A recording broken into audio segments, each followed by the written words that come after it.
of the most difficult things about doing it? The hashtag is a way that you can search into what adults want. Good afternoon, Melissa. I know you're a freelance customer agent and also doing some training in that area. So I have a few questions for you today.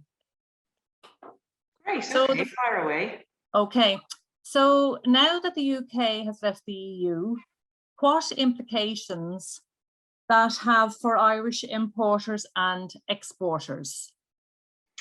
Okay, well, they left the EU, as we all know, on the 1st of January this year, and I suppose people thought things would be quite simple and easy, but they're now a third country, which means they have to declare, and we have to declare anything coming into the country from them, and likewise, so with imports and exports, we have to do all these declarations.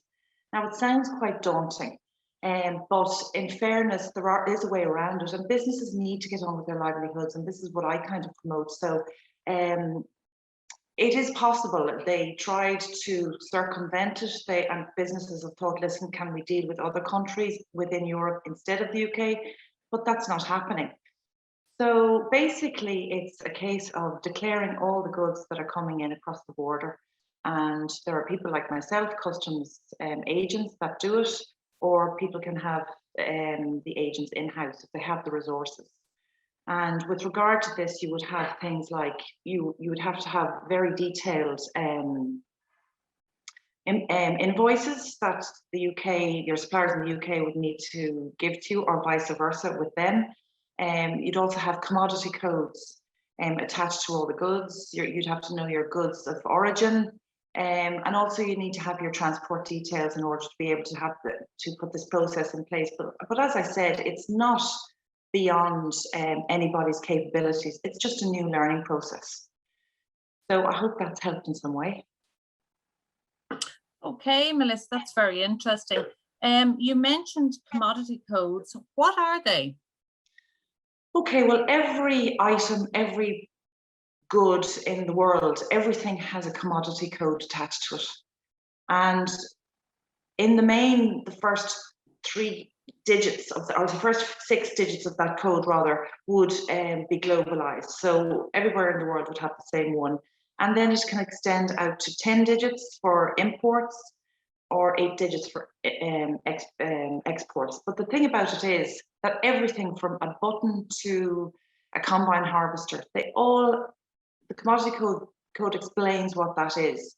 And it also, that attracts the duties, if there are duties on your goods. So as an importer, you know, if you're bringing in these things and had been before Brexit, now possibly you'll be, you'll need to understand that you now may have to pay duties, which of course you'll need to hand on to your end customers. And you will also, of course, have to pay VAT now when you're bringing in goods from the UK, which wasn't the norm before this, once everybody was in the EU, but there will be a 23% VAT on most goods now coming into Ireland. So if you're a business, that's a great thing. Because, well, not a great thing, but it's easier because you can get that back through the revenue system. But if you're an individual, it complicates things because individuals can't obviously get their VAT back. So you're adding 23% onto the price that you're paying of those goods in the UK. So that's really, well, commodity codes are linked up to all of that kind of thing. I went off track there a bit, but that's what commodity codes are. Very good. Do all products need to go through a declaration process? Absolutely. I mean, there's a certain ceiling of products if they're a minimal amount, but in general, all your products need to go through that declaration process. If you're a business in Ireland and you're bringing in anything that you want to sell further on, you'll need to do your declarations. And as I said earlier, I think you need to either do them in-house if you have the resources and the skills and the training, or you can outsource that. But absolutely, you need to be on top of these things because you don't want your goods to be seized at the port. Number one, they can be seized and stored. That may add on extra cost to you while you get it sorted out.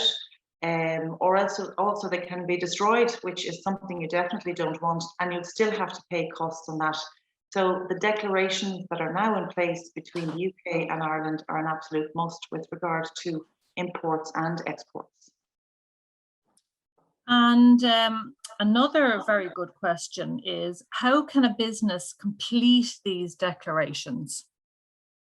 Okay, well, as I said, I mean, you need to have the ability to be able to communicate with revenue. So you'll need software packages, and there are a number of companies that do that in Ireland or indeed Europe.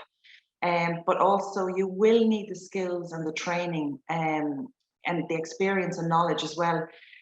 Customs is a huge area, which I found out myself when I began the whole journey.